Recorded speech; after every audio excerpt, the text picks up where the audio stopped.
Assalamualaikum warahmatullahi wabarakatuh. Halo teman-teman Alexandria, apa kabar semuanya hari ini? Semoga kita semua selalu dalam lindungan Allah Subhanahu wa Ta'ala. Amin ya Robbal 'Alamin. Nah teman-teman, hari ini kita akan melanjutkan pembelajaran kita, yaitu tematik 3C subtema 4 dengan pembahasan materi kita, yaitu tentang pemanasan global. Nah, sebelum kita mulai pembelajaran kita hari ini, alangkah baiknya kita membaca lafaz basmalah. Bismillahirrohmanirrohim. Tujuan pembelajaran kita pada hari ini yang pertama, setelah belajar, kalian mampu memahami pengertian pemanasan global. Yang berikutnya, setelah belajar, kalian mampu memahami penyebab dan dampak dari pemanasan global. Yang ketiga, setelah belajar, kalian mampu memahami cara mengurangi laju pemanasan global. Nah, teman-teman semua pernah mendengar istilah pemanasan global enggak ya? Ada yang pernah, ada yang tidak pernah. Nah, apa sih itu pemanasan global? Nah, nama lain dari pemanasan global disebut juga istilahnya global warming, darurat iklim, krisis iklim, atau iklim global. Nah, sementara pengertian pemanasan global sendiri adalah pemanasan global adalah meningkatnya suhu di atmosfer, di laut, dan di daratan bumi. Jadi, yang dimaksud dengan atmosfer ini adalah lapisan gas yang mengelilingi bumi. Yang lapisan tersebut terdiri dari beberapa lapisan. Fungsinya untuk apa? Untuk melindungi bumi dari radiasi luar angkasa serta meteor maupun benda-benda luar angkasa lainnya. Nah, jika suhu di atmosfernya meningkat menjadi lebih panas, maka di laut dan di daratan bumi juga akan lebih panas juga. Oke, teman-teman. Nah, penyebab dari pemanasan global itu apa saja sih, teman-teman? Penyebab utamanya dari pemanasan global adalah karena perbuatan manusia yang banyak memproduksi gas berbahaya. Contohnya karbon dioksida bagi atmosfer sehingga menyebabkan permukaan bumi bertambah panas. Nah, penyebab utamanya ternyata kita sendiri ya teman-teman yang melakukan. Nah, karbon dioksida itu semacam apa ya? Karbon dioksida itu seperti nafas kita yang keluar dari dalam tubuh kita itu juga termasuk karbon dioksida. Nah, penyebab lain dari pemanasan global ya yang pertama yaitu polusi udara yang tinggi mengandung gas karbon. Nah, polusi udara itu bisa dari apa saja? Nah, mulai dari asap dari pabrik-pabrik besar, kemudian dari asap kendaraan bermotor dan kendaraan lain juga, serta penebangan dan pembakaran hutan. Jadi ada penebangan dan pembakaran hutan secara sengaja oleh seseorang. Gunanya untuk apa?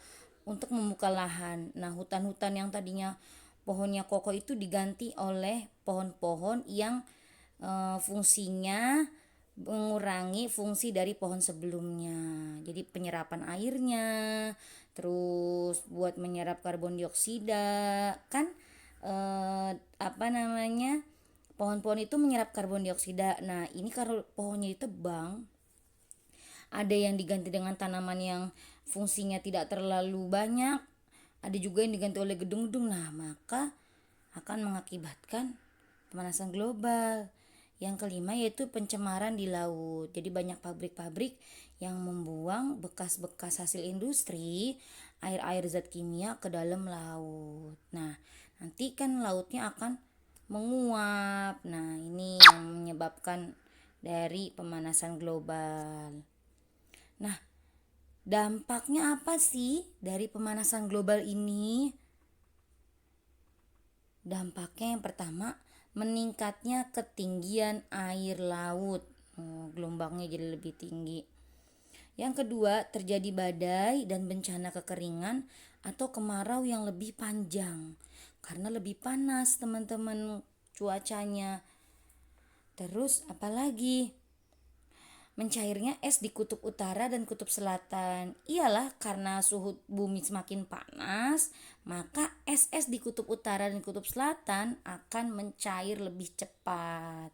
Nah, ini juga yang menyebabkan ketinggian air laut jadi semakin tinggi ya. Terus laut menjadi semakin hangat. Kemudian dampak yang berikutnya itu hutan berubah menjadi gurun. Karena teman-teman, hutan itu ada yang sengaja ditebang untuk kepentingan pribadi atau kelompok, ada juga yang memang karena dampak dari pemanasan global ini hutannya tiba-tiba terbakar dengan sendirinya karena terlalu panas. Mereka tidak bisa, nggak ada cadangan air juga, mengakibatkan pohon-pohonnya menjadi membakar dirinya sendiri karena suhu yang terlalu panas gitu teman-teman. Terus yang berikutnya, musim tidak menentu. Nah, kalau sekarang itu sudah masuk bulan September, harusnya sudah masuk musim hujan. Tapi ternyata kalau siang hari kadang-kadang suka panas banget. Nah, sore hari sampai malam hari itu bisa hujan sangat deras. Nah, itu yang dampak dari pemanasan global. Nah, yang berikutnya, hutan berubah menjadi gurun akibat pembakaran hutan. Yang tadi Misius bilang ya, pembakaran hutan bisa dilakukan oleh seseorang ataupun hutan tersebut terbakar dengan sendirinya saking panasnya cuacanya atau udaranya. Nah, cara mengurangi laju pemanasan global gimana sih teman-teman? Yang pertama, kita harus menghemat penggunaan energi listrik dan air.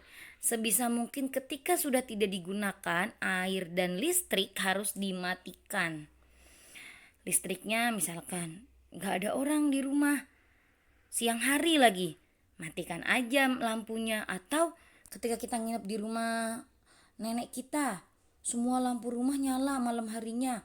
Nah, matikan saja titik-titik yang menurut kita bisa menerangi semua titik. Misalkan titik-titik yang penting nih yang perlu dinyalakan, kamar mandi itu selalu nyala, atau mungkin dapur selalu nyala.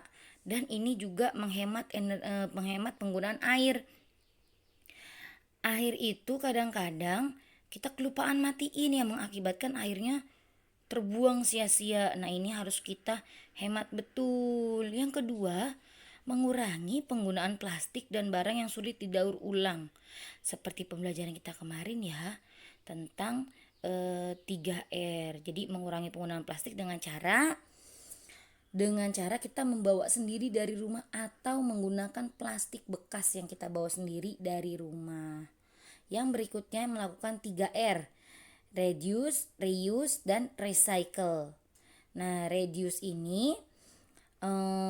dan recycle ini bisa kalian lakukan kalau kalian terpaksa banget akhirnya harus belanja menggunakan plastik. Nah, plastik yang sudah kalian gunakan itu bisa kalian reduce, reuse, atau recycle.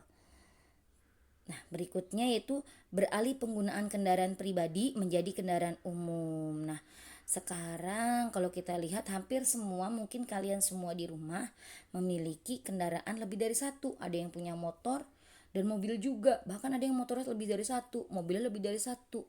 Sementara kalau kita semakin banyak menggunakan motor atau mobil, asap yang keluar itu menyebabkan atmosfer tadi itu semakin menipis, lapisannya semakin menipis. Nah, makanya digalakan lagi oleh pemerintah untuk menggunakan kendaraan umum. Yang kelima, mengurangi penggunaan bahan bakar. Nah, ini tidak banyak menggunakan kendaraan pribadi, jadi bisa mengurangi penggunaan bahan bakar. Yang keenam, menanam pohon atau melakukan penghijauan dan melakukan penebangan pohon dengan cara tebang pilih. Nah, tebang pilih ini bisa dilakukan oleh siapapun. Caranya gimana? Kita lihat pohon yang sudah tidak ada manfaatnya atau memang sudah kemampuannya menyerap air itu sudah berkurang, silakan boleh tebang, diganti tentunya ya, tuh menanam kembali pohon diganti dengan pohon lain ya. Yang ketujuh, berjalan kaki atau menggunakan sepeda. Ini nih yang lagi tren banget teman-teman. Menggunakan sepeda, berjalan kaki. Nah, jadi hobi selama masa pandemi ini. Ini sangat bagus sekali teman-teman. Mengurangi penggunaan AC. Nah, ini juga nih, sekarang banyak gedung-gedung perkantoran yang semuanya itu pasti menggunakan AC. Sementara kita harus melakukan pengurangan penggunaan AC. Kenapa? Yaitu tadi, nanti atmosfer kita makin lama makin tipis. Oke, teman-teman. Kalau tadi kita sudah belajar, nah kesimpulan belajar kita hari ini tentang apa sih? Kesimpulannya yaitu kita harus lebih menerapkan pola hidup yang baik serta mengurangi penggunaan bahan-bahan yang dapat menyebabkan pemanasan global. Ya, salah satunya itu penggunaan kendaraan pribadi secara berlebihan, terus penggunaan listrik secara berlebihan, AC secara berlebihan, kemudian plastik kemasan secara berlebihan atau tidak menggunakan prinsip 3R. Nah, itu pola hidup yang kurang baik, maka kita harus menguranginya. Nah, yang kedua yaitu menjaga dan merawat bumi adalah tanggung jawab kita bersama serta bentuk rasa syukur atas nikmat yang telah Allah berikan. Nah, Allah sudah ngasih bumi sebegini bagusnya, apalagi Indonesia kaya akan penghijauan atau disebutnya dengan paru-paru dunia. Karena di Indonesia ini masih banyak banget hutan, tapi belakangan hutan-hutan di Indonesia atau penghijauan di Indonesia sudah berubah menjadi gedung-gedung tinggi. Nah, kita sebagai generasi selanjutnya harus bisa menjaga penghijauan lagi nih di Indonesia terutama, atau lingkup kecil dulu, yaitu di lingkungan rumah kita menanam tanaman-tanaman yang bisa membantu untuk memberikan oksigen lebih banyak lagi tentunya ke diri kita pribadi maupun lingkungan kita.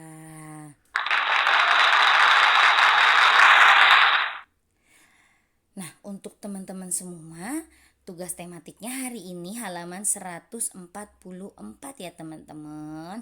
Terima kasih karena telah menonton dan menyimak penjelasan dari Miss Ius. Say hamdalah together. Alhamdulillahirabbil alamin. Tetap semangat belajar dari rumah. Wassalamualaikum warahmatullahi wabarakatuh.